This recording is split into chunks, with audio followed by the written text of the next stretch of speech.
Hello दोस्तों, कैसे हैं आप। आशा करता हूं बहुत ही अच्छे होंगे और आपकी जो तैयारी है बहुत ही अच्छी मोड़ पर चल रही होगी। तो स्वागत करते हैं आपका एक बार फिर हमारे चैनल अचीवर्स एकेडमी बिटलेसर में। तो बढ़ते हैं दोस्तों बाल विकास और पेडागोजी के कुछ क्वेश्चन की तरफ। जो बाल विकास और पेडागोजी के 30 एमसीक्यूज़ के क्वेश्चन आज हम आपके लिए लेकर आए हैं। तो बात करते हैं इन क्वेश्चन की। बढ़ते हैं पहले क्वेश्चन में। देख पा रहे होंगे जैसा कि पहला क्वेश्चन, किसी कार्य को उत्तम अधिगम प्रवृत्ति में प्रवर्तित करने के लिए सदैव आवश्यकता होती है। किस चीज़ की आवश्यकता होती है आपको बताना है। मानसिक व्यायाम की एक परीक्षण की एक वास्तविक शिक्षा के उद्देश्य की शिक्षक द्वारा संवर्धित अधिगम की। तो बता दूं जो किसी क्रिया को उत्तम अधिगम प्रवृत्ति में परिवर्तित करने के लिए ऑप्शन नंबर ए मानसिक व्यायाम की आवश्यकता पड़ती है। तो राइट आंसर हो जाएगा आपका option number A. Second question में बढ़ते हैं। सेकंड क्वेश्चन देख पा रहे होंगे स्क्रीन पर हमारे कि शोध रिपोर्ट लिखते समय शोधकर्ता को किन किन बात पर विचार करना चाहिए या प्रयोग करना चाहिए। तो जब भी आप शोध रिपोर्ट तैयार करते हैं तो इन मुख्य बातों पर विचार करते हैं। ऑप्शन की तरफ बढ़ते हैं। वाक्य के आरंभ में अंकों का प्रयोग नहीं करना। दूसरा है अपनी शोध रिपोर्ट के उद्देश्यानुसार क्रम वैज्ञानिक ढंग से लिखना चाहिए। तीसरा ऑप्शन है शोध अध्ययन में से मिलते जुलते शोध कार्यों को परिणामों से तुलना करनी चाहिए। और लास्ट ऑप्शन है उपरोक्त सभी। तो बता दूं दोस्तों आपको कि जब भी हम कोई शोध रिपोर्ट लिखते हैं तो सबसे पहले अंकों का प्रयोग नहीं करना चाहिए, ठीक है। दूसरा, अपनी शोध रिपोर्ट के उद्देश्य के वैज्ञानिक ढंग से उद्देश्य के क्रम को वैज्ञानिक ढंग से लिखना चाहिए। तो ये भी होगा, ऑप्शन नंबर बी भी होगा और ऑप्शन नंबर सी होगा। तो मतलब इसका राइट आंसर होगा ऑप्शन नंबर डी, मतलब उपरोक्त सभी। बढ़ते हैं दूसरे क्वेश्चन में। दूसरा अगला क्वेश्चन देख पा रहे होंगे स्क्रीन पर कि एक शोधकर्ता कांग्रेस के भविष्य के विषय में शोध अध्ययन करता है। उनके लिए निम्न दिए गए उपकरणों में से कौन सा उपकरण सर्वाधिक उचित है। तो बताना है कि किस प्रकार से वो शोध करेगा, ये आपको बताना है। ऑप्शन में देखते हैं प्रश्नावली, अनुसूची, साक्षात्कार और रेटिंग स्केल। तो जब भी शोध करते हैं, कोई शोधकर्ता शोध करना चाहता है तो वो प्रश्नावली से आरंभ करता है। तो इसका राइट आंसर होगा option number A, right answer.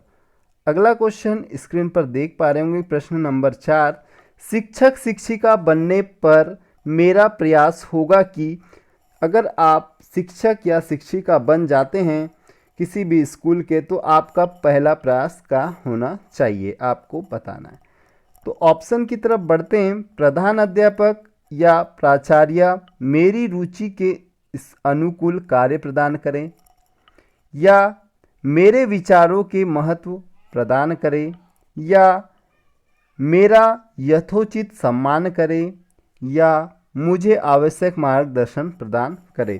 तो फटाफट से इसका राइट आंसर आपको करना है।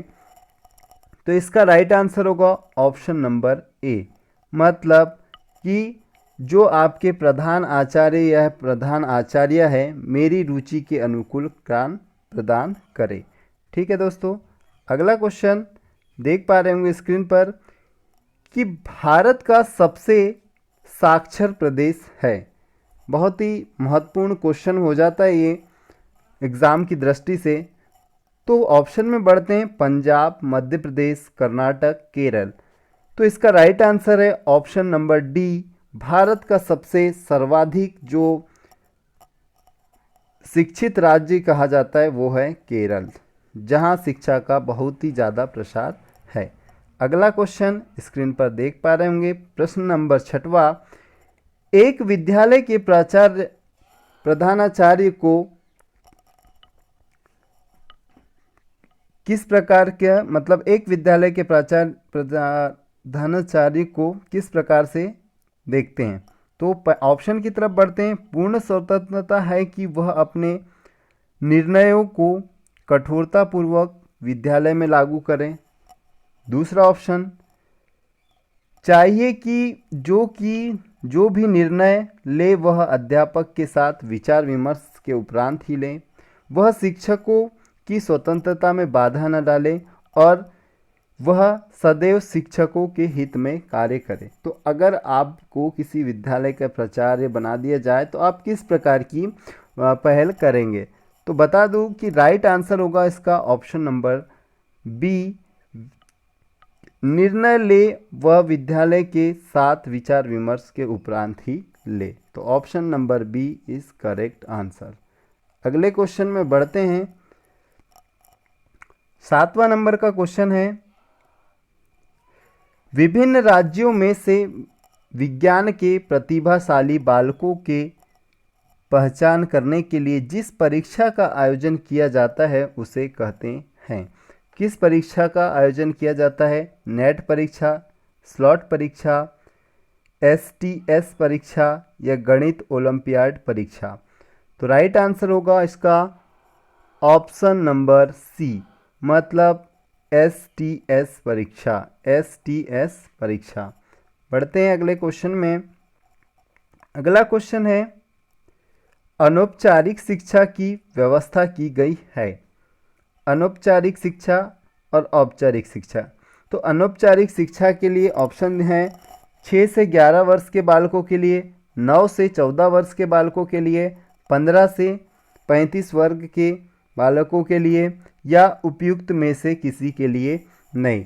तो बताना है इसको कि जो अनौपचारिक शिक्षा होती है वो किन बालकों के लिए उपयोगी है।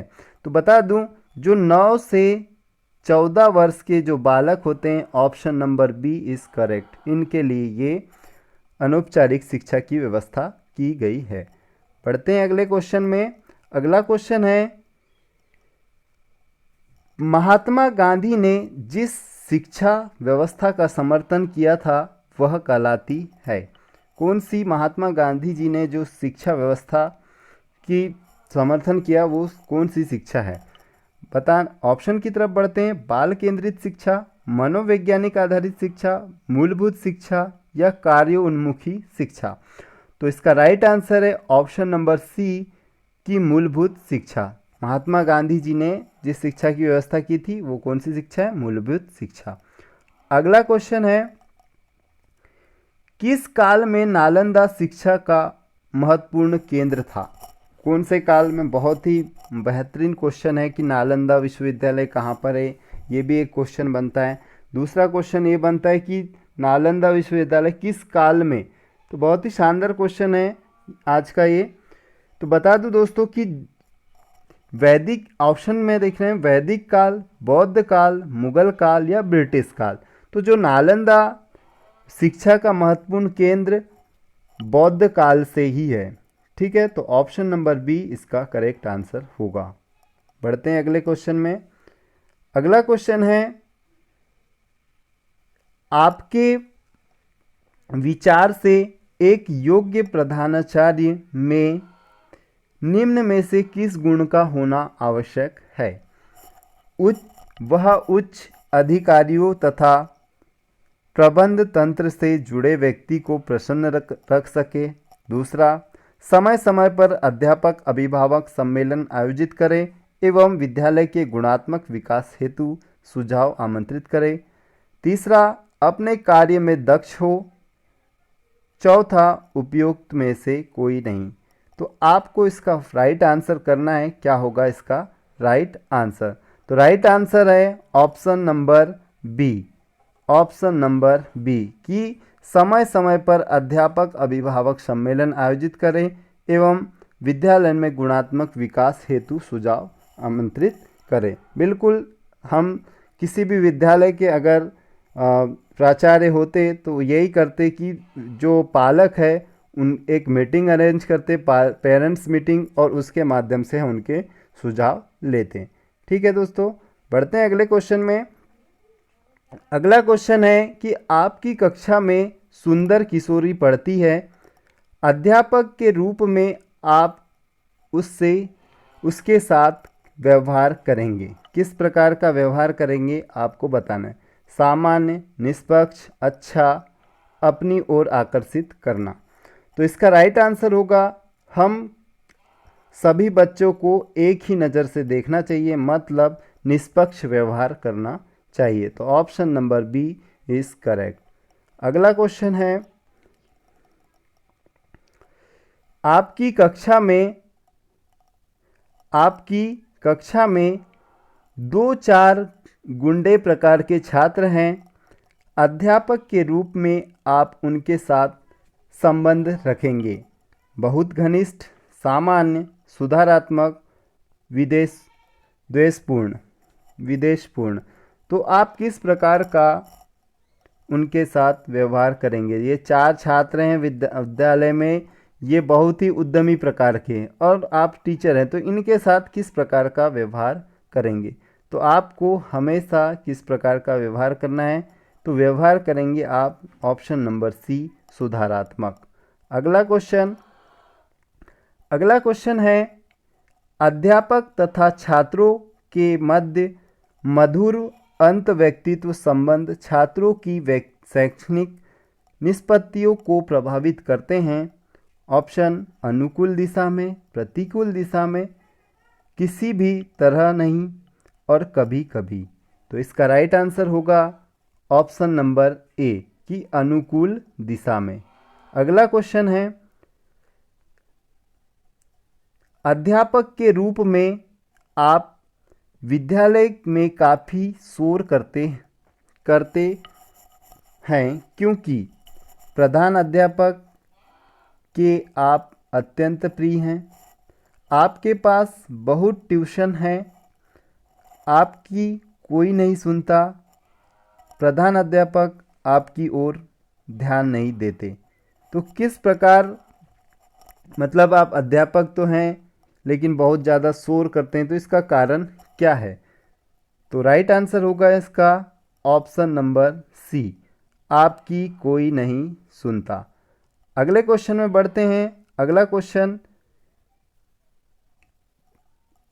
एक श्रेष्ठ अध्यापक वही है जो विद्यार्थियों में सर्वप्रिय है, अपने साथी अध्यापक में प्रिय है, या प्राचार्य का प्रिय है, या छात्रों के सर्वांगीण विकास में संलग्न है। तो किस प्रकार का एक अध्यापक सर्वश्रेष्ठ अध्यापक कहलाएगा, विशेष अध्यापक कहलाएगा, वो बताना है आपको।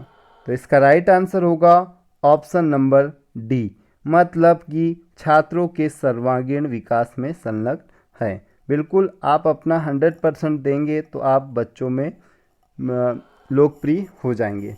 अगला क्वेश्चन है कि श्रेष्ठ अध्यापक गण अपना सर्वाधिक समय व्यतीत करते हैं राजनीति में, ट्यूशन करने तथा कोचिंग संस्थानों के संचालन में, ज्ञानार्जन में, अपने साथी अध्यापक के साथ गपशप करने में। तो इसका राइट आंसर होगा ऑप्शन नंबर सी, ज्ञानार्जन करने में। अगला क्वेश्चन है, अध्यापक व्यवस्था ही ऐसा व्यवसाय है जिसमें व्यक्ति सादगीपूर्ण जीवन व्यतीत करता है, आराम अधिक है, व्यक्ति आदर्शवादी बनता है, व्यक्ति अभिभावक से श्रेष्ठ संबंध बनाने में सक्षम होता है। तो राइट आंसर फटाफट से करिए। अगर टीचर बनना चाहते तो किस प्रकार का व्यवहार रखेंगे? तो इसका राइट आंसर होगा ऑप्शन नंबर ए, मतलब कि व्यक्ति सादगीपूर्ण व्यवहार जीवन व्यतीत करता है। अगला क्वेश्चन है, कक्षा में विद्यार्थियों का ध्यान बनाए रखने के लिए निम्न में से सर्वाधिक अच्छी विधि कौन सी है? विद्यार्थी को बार बार कहा जाए कि वह ध्यान दे। दूसरा, यह ज्ञात करना कि वह क्या कर रहे हैं। छात्रों की हंसी उड़ाई जाए या पाठ से अधिक रोचक बनाया जाए। तो option number D is correct answer कि क्या होगा, पाठ को अधिक रोचक बनाया जाए। अगला क्वेश्चन है, प्राय शिक्षण व्यवसाय में वे ही व्यक्ति आते हैं जो धार्मिक आस्था से युक्त होते हैं, जिनकी शैक्षणिक उपलब्धि औसत होती है, जिनकी आस्था शिक्षण कार्य में होती है और संकुचित विचारों के होते हैं। तो इसका राइट आंसर होगा ऑप्शन नंबर सी। अगला, शिक्षण व्यवसाय तभी उन्नत हो सकता है जब शिक्षक सृजनात्मक विधियों से पढ़ाए, वेतन योग्यता अनुसार मिले, शिक्षक स्वयं नए प्रयोग करें एवं नई विधियां निकालें जिसके सामने छात्र शांतिपूर्वक पढ़ते रहे। तो शिक्षण व्यवसाय तभी उन्नत होगा, किस प्रकार से उन्नत होगा? अगर आप शिक्षक हैं तो पढ़ा रहे हैं स्कूल में या कहीं किसी भी क्षेत्र, किसी भी कॉलेज या संस्था में पढ़ा रहे हैं या स्कूल में पढ़ा रहे हैं, तो किस प्रकार होगा? तो इसका राइट आंसर होगा ऑप्शन नंबर सी कि शिक्षक स्वयं नए प्रकार के प्रयोग और विधियां निकाले। अगला, छात्रों में रटने की आदत कम करने हेतु आप क्या सुझाव देना चाहते हैं? तो मूल्यांकन में परिवर्तन का, परीक्षा विधि में परिवर्तन का, शिक्षण विधि में परिवर्तन का या छात्रों में रुचि परिवर्तन का? बहुत ही महत्वपूर्ण क्वेश्चन हो जाता है ये। तो राइट आंसर होगा इसका ऑप्शन नंबर सी, शिक्षण विधि में परिवर्तन का। जब तक बच्चा पूर्णतः समझ नहीं पाएगा तब तक वो रट्टा मारना चालू रखेगा। मतलब शिक्षक को किस चीज़ की आवश्यकता है? शिक्षण विधि में परिवर्तन करने की आवश्यकता है। अगला क्वेश्चन है, समय समय पर शिक्षा अधिकारियों द्वारा स्कूलों का निरीक्षण होना चाहिए क्योंकि इससे स्कूलों में स्वस्थ वातावरण बनाने की ओर ध्यान दिया जाता है, सफाई हो जाती है और सब काम पूरे हो जाते हैं। दूसरा, निरीक्षण के भय से कुछ न कुछ अच्छे काम होते हैं। तीसरा, स्कूल में अनुशासन बना रहता है और चौथा, उपयुक्त सभी। तो जब भी कोई अधिकारी आता है तो इन सभी पहलू पर वो चर्चा करता है। तो option number D is correct answer. ये उपयुक्त सभी, अनुशासन भी बना हुआ रहता है, कुछ अच्छे काम भी होते हैं और समय समय पर स्कूल के वातावरण पर ध्यान दिया जाता है। अगला क्वेश्चन है, कक्षा शिक्षण में छात्रों की सहभागिता निर्भर है। कक्षा गृह के आकर्षण होने पर, छात्रों में उत्साह लाने पर, शिक्षण विधि पर या शिक्षण की विद्वता पर? तो राइट आंसर होगा इसका ऑप्शन नंबर सी, शिक्षण विधि पर। शिक्षण विधि पर। अगला है, एक वन्य जीव पर एक पाठ पढ़ाने के लिए निम्नलिखित में से कौन सी शिक्षण सामग्री उपयुक्त होगी? चित्र, स्लाइड्स, फिल्म, मॉडल? तो फटाफट से आंसर करिए। अगर आप विज्ञान टीचर हैं तो किस प्रकार की, या पर्यावरण टीचर हैं तो किस प्रकार से आप वन्य जीवन पर एक पाठ पढ़ाने के लिए निम्नलिखित चीज़ का प्रयोग करेंगे? किस चीज़ का पढ़ेंगे? तो option number C is correct answer. तो हम एक छोटी सी फिल्म बना करके बच्चों को समझाएंगे। अगला, प्राचार्य होने के नाते, प्रधानाचार्य होने के नाते आप किस प्रकार की पत्रिका अपने विद्यालय के पुस्तकालय में मंगवाएंगे? जिसमें अत्यधिक आकर्षण चित्र हो, जिसमें नवीन प्रयोगों के विषय में जानकारी हो, जिसमें कारक तथा तथ्यों के संबंध में विवेचना हो, जिसमें सामाजिक कल्याण संबंधी जानकारी हो। तो फटाफट से इसका राइट आंसर करिए। राइट आंसर होगा ऑप्शन नंबर ए, जिसमें अत्यधिक आकर्षित चित्र हो। अगला, आपके विचार में विद्यार्थियों के विकास पर किन जीवनियों का अधिक प्रभाव पड़ता है? वैज्ञानिकों की, शिक्षकों की, राजनीतियों की, महान विचारकों की? तो फटाफट से इसका राइट आंसर करिए। तो option number D is correct answer. महान विचारकों की ज़्यादा इफेक्ट पड़ता है। ठीक है। अगला क्वेश्चन है, शिक्षण व्यवसाय में शिक्षण की सफलता के लिए निम्न में से महत्वपूर्ण है? समुदाय की भिन्नता, शिक्षक की शिक्षण कुशलता, शिक्षक की शैक्षिक योग्यता, प्राचार्य का सहयोग? तो फटाफट से बताइए कि क्या होगा इसका राइट आंसर। तो राइट आंसर होगा ऑप्शन नंबर बी, शिक्षण की शिक्षण कुशलता। अगला क्वेश्चन है, निम्नांकित में से शिक्षक का कौन सा निजी गुण शिक्षण को प्रभावित नहीं करता है? संवेदनशीलता, सामाजिक कुशलता, दयालुता, प्रबंधन क्षमता। तो राइट आंसर होगा इसका ऑप्शन नंबर बी, सामाजिक कुशलता। अगला, वर्तमान समय में भारत में शिक्षा के क्षेत्र में विकास किया जाता है शिक्षा मंत्रालय द्वारा, विश्वविद्यालय अनुदान आयोग द्वारा, मानव संसाधन विकास मंत्रालय द्वारा या एनसीईआरटी द्वारा। तो बताना है कि वर्तमान समय में भारत में शिक्षा के क्षेत्र में विकास किया जाता है किसका? तो बता दूं, मानव संसाधन विकास मंत्रालय द्वारा। तो राइट आंसर होगा ऑप्शन नंबर सी। तो दोस्तों, आज का ये अंतिम प्रश्न था जिसमें हमने 30 प्रश्न देखे। अगर ये सेशन आपको पसंद आया होगा तो चैनल को लाइक, शेयर, सब्सक्राइब करना ना भूलें और ज़्यादा से ज़्यादा अपने दोस्तों में शेयर करें। धन्यवाद।